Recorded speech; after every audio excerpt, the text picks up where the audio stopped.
แล้วน้องเพิ่นบ่อยู่กับถ่ายเพื่อนแต่ชาตินี่แหละให้กับพ่อแม่พี่น้อง FC ได้เบิ่งได้ชมเนาะว่าจังนั้นว่าหยังเพื่อนชาติมันไปอยู่เบิดนี่แหละผลงานผมว่าลงจงเรื่องของน้ำเนาะสิ่งที่ว่าจิตยังบ่ทันได้เรียกเนาะในเรื่องการครับการติดนี่แหละที่ว่าครับหน้าที่เป็นสะพานบุญนะครับทางผู้รับผู้ใหญ่เพิ่นเลยว่ามาเบิ่งก่อนยังบ่ทันได้คืบหน้าไปฮอดใส่ก็ผู้นั้นน่าจะเพิ่นงานเวียกอยู่เนาะมีแต่ว่าเพิ่นเรียกเวียกเรื่องนั้นจังหวะกันเพื่อน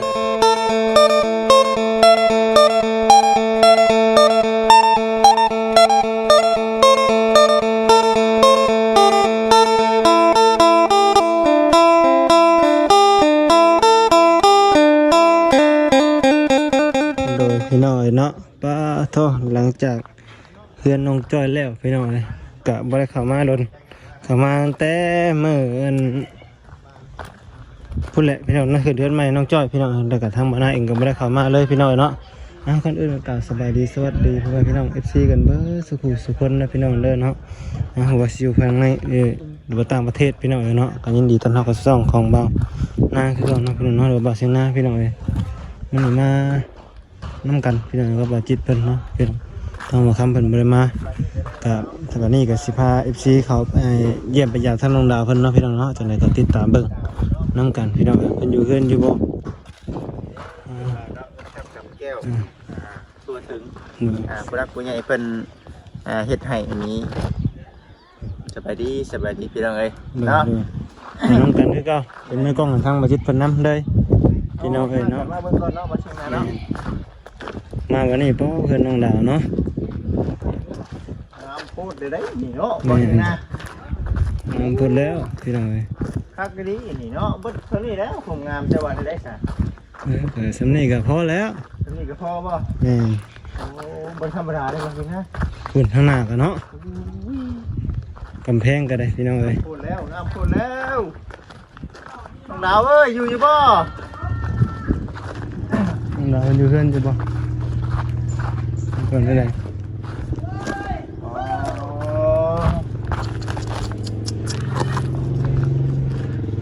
เข้ากันเนาะบ่ซิงนะตัดสีขาวเนาะเข้ากันกับตัวนี้เนาะแม่นๆเข้ากัน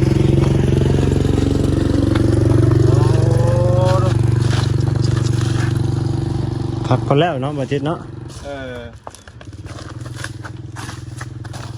มาเบิ่งกัน หัวเรียบร้อยเลี้ยวกันบ่บ่อยู่ครับบ่อยู่เนาะมื้อนี้นะว่าสิอัปเดตเนาะให้กับพ่อแม่พี่น้อง FC บ่จิตจะไปเบิ่งในเรื่องงานที่บ่จิตได้รับหมายคือในเรื่องของน้ำของในนั่นแหละเรื่องจากโลยังบ่ทันได้แล้วทันทัวก็ได้ว่าเดี๋ยวสิมาถามเบิ่งก่อนว่าประเทศฮอดใส่แล้วหั่นนะก็เลยเขาบ่ได้บ่สิงได๋บัดนี้เนาะโอ้ยได้แต่เบิ่งงามแท้นี่นะเอ้าเฮ้ยโอ้ล็อกกันดิไปเบิ่งกันดิFC สิหัวขอดมาจิแล้วมื้อนี้เนาะหัวได้พี่น้องเลยเนาะอย่าหัวขอดมาจิใดมึงโฆษณาให้ใดๆเนาะโอเคดอกได้คิดว่าดอกนี่นะเนาะโอ้ยตัวมาคิดดีๆเนาะเอามาบังกันเนาะมาบังกันโอ้น้องดาวมันอยู่บ่เนาะอยู่บ่น้องดาว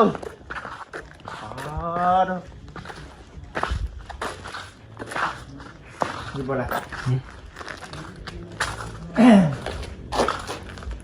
โอ้บัดตัวนี้แหละข่อยว่าเนาะคงงามเนาะบ่เชียงนาแม่นบัดตัวนี้เลยเนี่ย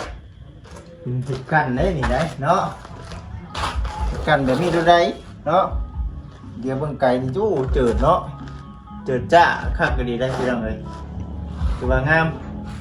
บัดเท่านั้นความงามเสาก็ท่าเนาะท่ามันแล้วพี่น้องท่าอ้อมท่าบ่ได้มันมีอันหยังหยังอ้อมระเบียงนะระเบียงบ่คือเห็นสตาร์บ่นุ่มนะ บ่ตาประเทศไทยนะ ไม่พนัก ไม่พนักบ่ให้งามขึ้น เฮ้ยมาแล้วแล้วนี่กันแล้วเนาะ เอาพื้นนั่นสิ มัน ล่ะ ฮุก มันหกติ ฮุก เออ ชาติรู้กันเนาะ อืม มียังหวานโอ้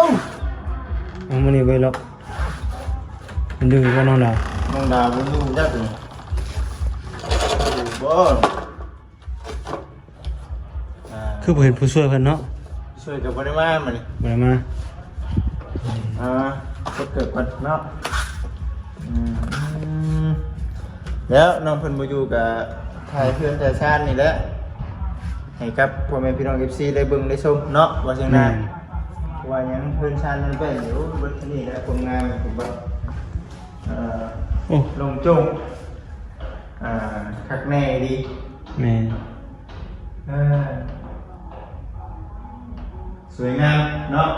ขออนุญาตเด้อน้องดาวเด้อเนาะเจ้าของบ้านมาอยู่กับ แม่นก็อัปเดต บ่ได้เข้าแต่บ่จิตได้ FC ก็เข้านำกันเด้อพี่น้องเด้อเนาะมีหยังเสียก็เป็นโทษนำกันเด้อพี่น้องเด้อเนาะ มามันนี่ติดว่าติดแต่โดดบ่นะ เอ้ย เขาเตือนนะ โอ้ยติดถึงนะ Ừ. นี่ได้สวยงามมาเบิ่งนำกันจังซี่อุ้ย หลังจากเอื้อนแล้วเนาะ บัดที่นี่คือบ่จิตเองนี่เด้ในเรื่องในเรื่องของน้ำเนาะสิ่งที่ว่าบ่จิตยังบ่ทันได้เลือกเนาะในเรื่องการครับการติ๊กนี่แหละที่ว่าครับหน้าที่เป็นสะพานบุญนะครับทางผู้รับผู้ใหญ่เพิ่นเลยว่ามาเบิ่งก่อนยังบ่ทันได้คืบหน้าไปฮอดใส่ก็ผู้นั้นน่าจะเป็นงานเวียกอยู่เนาะมีแต่ว่าเพิ่นเรียกเวียกเรื่องนั้นจังหวะกันอีกเทื่อยังเรื่องตัวตาคาโลตัวนี้ได้เพิ่นเอาไว้บ่คิดเอามายังบ่ทันแล้วยังบ่ทันได้แน่ตัวนี้ติดฝาดิติดฝานี่ติดขึ้นเทิงติดตรงนั้นติดขึ้นเทิงว่าเบิ่งแล้วพี่เราไว้ว่าเบิ่งไปน้ำกันว่าแสนขนาดห้องน้ำยังไงยังห้องน้ำเนาะคือน้องดาวห้องน้ำตอนนี้ก็น้องดาวเพิ่นบ่อยู่นี่ตั้งห้องน้ำแล้วนี่ครับเนาะแม่นตัวนี้เพิ่นก็เปลี่ยนใหม่เลยเนาะมาหาขมุยของกินก่อนนะเนาะ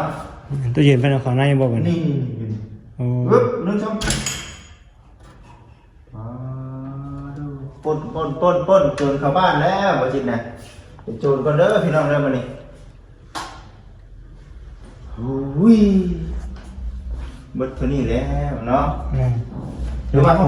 ผิดบ่เนาะเฮาออกมาสิเนาะคนบ่อยู่เฮือนอยู่บ้านเนาะพี่น้องเอ้ยเป็นหยังดอกละว่าเนาะแม่นอยากถ่ายเพราะว่าบุจิตบ่ได้มาแต่หึงแล้วบุจิตจากมาถ่ายบรรยากาศในกระดูกสีแดงบนส้มนูกินด้วยนี่ม่วงกินบ้างม่วงบ้างน้องได้แต่เลยเสรักของน้องดาวว่าเนาะกินกันบ่เนาะดูว่าจังได๋เนาะรักคนนะน้องดาวเอ้ยเนาะอันนี้เป็นโต๊ะเนาะที่ว่าต้องได้สั่งทำมันเพราะว่าอันนี้ได้ยินทางผู้รักผู้ใหญ่เพิ่นว่าอยู่ในเรื่องว่าจิไปหาถามอยู่ในร้านหลายร้านแต่อยู่บ่มีแบบนี้ว่าเขาต้องได้สั่งวันนี้สั่งบ่สั่งกับเจ้าเฮ็ดให้เป็นทางบ่เวียงและพามาอันนี้ก็บ่ใช่ชื่อมาให้นี่ก็โอ้น้องเพิ่นใส่อยู่ได้นี่เนาะใส่แล้วนี่ไม่เด็ดสุดทักแม่ได้นี่เพิ่นยังบ่ทันใส่นี่เนาะไม่แขนเสื้อไม่แขนเสื้อนี่บ่ใช่ชื่อมาแต่ว่าบ่เห็นน้องเพิ่นบนวางถ้วยดินี่ใส่นี่กลัวน้องเอ้ยเรายังมาเสียบใส่ที่อยู่นี่เราบ่ฮู้ไปจ้ะนี่บัดเตนี่ขาดเลยดิจะซื้อมาเราบ่อยู่กันเจ้าบ่เราบ่ฮู้นะว่าใส่แบบใดบ่ว่าเนาะนี่ใส่บ่วงก็ได้นี่เด้ใส่บ่วงมีบ่ใส่บ่วงพร้อมนี่มันตั้งจอบไปข้างนี้วีออกข้างนอกเนาะมีแต่ตัวงามโอ้นำในคนอยู่นี่แหละบอลที่อยู่พวกกินนะมันนี่เนาะเฮ็ดอยู่เฮ็ดกิน โอ้โหคักแล้วมันเบิดเท่านี้ได้นี่ โอ้นี่ก็หมอหุงข้าวเนาะ หม้อหุงข้าวก็มีไปแล้วอยู่คนเดียวเนาะว่าจังได๋ แม่น เอาอะไรอีกเนาะถือว่าโอ้ยผู้ใหญ่เพิ่นก็ถือว่าเต็มที่ดีก็คิดหลักเรื่องของกินก็ได้โอ้ยอาหารว่าง มีแต่น้ มีแต่น้ำอาหารว่างเด้ปลาทูน้องเพิ่นก็ ำปลาทูยังมีปลาทูเนาะ ปลาทูก็ยังมีอยู่เด้เนาะเอาน้องเพิ่นไปใส่พี่น้องเอ้ยเห็นน้องเพิ่นเด้อเนาะมาถือว่าสวยงามสวยงามผมมีอย่างไรคือเราไปเพราะว่าบ่ได้คือว่าเนี่ยเนาะมันเร็วกว่าเด้เนาะยังอันไหนอีกว่าสิ่งไหนเพราะว่าบ่ได้เนาะ บัดแล้วแล้ว แต่ของน้ำเนาะอันนี้แต่ของน้ำกับพม่านนั่นแหละพม่านอยู่ที่ แม่น เอามาน้ำเอ้ยเพิ่นให้เอามานะม่านแล้วก็ตัวไหนภารกิจตัวเพิ่นคิดบนหนึ่งเขาหนึ่งน้ำอยู่ข้างนอกนี่เนาะ แม่น ทีนี้ก็เดี๋ยวเบิ่งบรรยากาศไปนำกัน มันเดือดไม่ใจเย็นนี่นะ โอเคป่ะนี่โอเคนี่เนาะถือว่าโอ้ยครั้งแรกเป็นน้องอยู่เย็นเป็นชุกระบาดนี่ก็ได้คือว่าน้องมันไปใช้มันนี่เนาะไปแล้ว บ่เห็นมันนี่เนาะสั่งสิเกือบเนาะ อยู่คนเดียว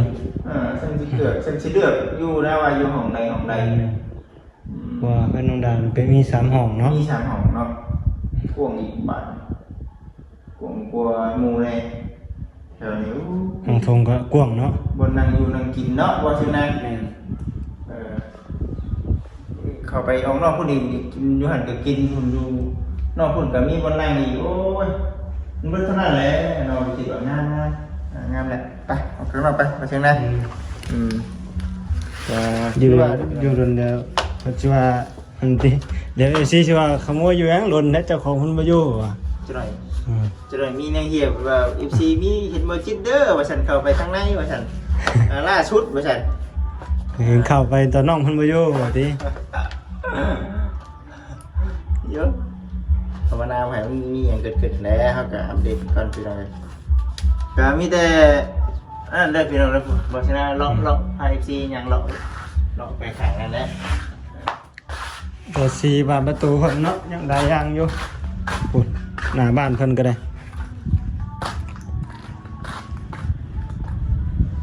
เลาะเบิ่งไปนํกันพี่น้องเอ้ยเนาะเพื่อนน้องดาวก็จบพื้นสำนี้พี่น้องเนาะความงามหาบนติบ่มีทาสีเอวก็ถือว่าจบเรียบร้อยเนาะพี่น้องเนาะทาสีเอวก็ทาสีเสานี่ท่านน้องดาวเพิ่น นั่งอยู่เนาะตัวนี้ก็ยังไม่ทันแล้วนี่ ที่ยังตัวนี้ห้องน้ำบ่ตัวนี้ ที่ของน้ำ ตัวบันไดนี่ถือว่าได้แล้วเนาะ ยังอยู่ที่ โอ้บันไดเฮ็ดเป็นเฮ็ดคักเฮ็ดบันไดเนาะ อะไรก็งามติ๊กอุ้ยเนาะคากรีเนาะว่าชนะที่ไหน เห็นมั้ย มีอะไรบ่ ฮะ มีอะไรบ่ นี่ โอ้ หน้าบ้านนะแนวมากอ่ะพุ่น สีนี่มันแบบเข้ากันกับสีเทิงพุ่นบ่ นี่ มันตัดกันสิได้นี่บ่นั่งนี่ฮะเห็นบ่จะนั่งอยู่นี่ก็ได้เนาะ นี่ ช่วงแรงนี่พอดีนั่งแถวนี้เพราะว่าช่วงเช้าเข้ามาสิน่ะบ่ได้เพราะว่ามันแดดมันจ้ามาทางนี้ เดี๋ยวจะซ้องเขาเนาะ แต่ว่ามาทางนี้น่ะได้ทางนี้โดพี่น้องเอ้ยมามื้อนี้ถือว่าอึ้งเนาะถือว่างามงามคักก็ดีในเรื่องสีนี่มันเข้ากันกับอันหนึ่งคือประตูเนาะ นี่ประตู ที่เข้ากัน ตัวแนมหน้าบ้านเพิ่นเนาะ ดูลาแค่นี้เนาะอลังการเลยดีพี่น้องเอ้ย เอามันมาใส่ให้น้องเพิ่นอีกบ่คือเพิ่นไอเตียงเพิ่นน่ะนะ โอ้คักก็ดีเนาะ ดูลาอลังการนี่ก็ยังคักเลยนะเนาะ นั่งอยู่นี่เนาะคอยออกไปหน้าบ้านป้าสีขาวตัดสีตะหมูด้วยสี แม่นสิตะโม มีแต่เบิดเท่านั้นหาเงินหาค่ำบัดนี้เนาะ แม่น หาเงินหาค่ำได้อันนี้คือผู้รักผู้ใหญ่เพิ่นชดช่วยให้เฮาได้ซ้ำนี้เลยครับเพิ่นชดช่วยบนอยู่บนเช้าให้เฮาอันนี้นะ แม่น บัดนี้น่ะมีแต่หาเงินคำใช้บัดนี้เนาะถือว่าน้อยนักบุญวาสนาบ่มีบ่ได้เนาะ แม่น คือเด็กน้อยรุ่นซ้ำกันกับทางแต่เฮาแบบนี้เนาะมีเฮือนมีชั้นเป็นของตัวเองไปนี่ก็เบิดเท่านั้นแหละก็น้อย คื นั อก แต่ก่อนบ่มีเลยเนาะ บ่มี พี่ น้อยนัก มีแต่แต่บุญวาสนา แม่นปื้อสิได้ทำนี่ โอ้หลายปี5 ปียังบ่ได้เลยซั่นนี่นะ มันเต็มที่ดีเลยที่เรา แม่น เนาะเพื่อสิมีสำนี่เข้าไป ดี ว่า ใจ มาเข้าไปว่ามาก็ดีใจน้ำน้องเพิ่นเนาะ แม่น อันนี้อาจจะเป็นบุญวาสนาของน้องเพิ่นพี่น้องเอ้ยเฮ็ดมาแต่ใดมาตั้งแต่ชาติก่อนนี่ก็คักเนาะนี่ก็งามพี่น้องเอ้ยมีแต่แนวงามเนาะไปซะบ่สินะ เนาะพุ่นละไปเบิ่งเนาะ เบิ่งฮะ โทรศัพท์ก็ฮ้อนเลย ฮ้อนได้บ่ซะๆเจ้ากันนะ ฮ้อนแห้งดิพี่น้องโทรศัพท์ก็สิระเบิดเลย เจ้าก็สิระเบิดเบิ่ง แม่นปาโถ่ จนฮ้อนพี่น้องซ้ำฮ้อนเนาะก็ขอโทษขออภัยหลายๆเนาะพี่น้องเนาะก็กินนี่มามื้อนี้ก็บ่เห็นทางน้องเพิ่นงูเพิ่นไปใส่เนาะพี่น้องเนาะอยู่แต่เครื่องคองว่าซั่นเนาะจังไดก็เบิ่งนำกันเนาะพี่น้องเนาะเม่นกันเข้ามาพี่น้องว่าเป็นจังไดคือน้องดาวเนาะโอเคเนาะพี่น้องเนาะสำหรับคลิปนี้ทางวันนั้นเองก็สิได้ขอจบคลิปก่อนเด้อพี่น้องเด้อเนาะซับฮ้อนแฮงแล้วพี่น้องเอ้ยแบตก็สิเบิดเนาะแบตก็บ่ทนพี่น้องเอ้ยสิได้อัปเดตทันอยู่บ่นี่แต่จังว่าแบตก็สิเบิดแล้วเนาะโอเคพี่น้องเนาะก็จบคลิปก่อนพี่น้องเนาะสบายดีเด้อพี่น้องเด้อเนาะอยู่ดีมีแฮงเบิดสุขคนพี่น้องสบายดีโอเค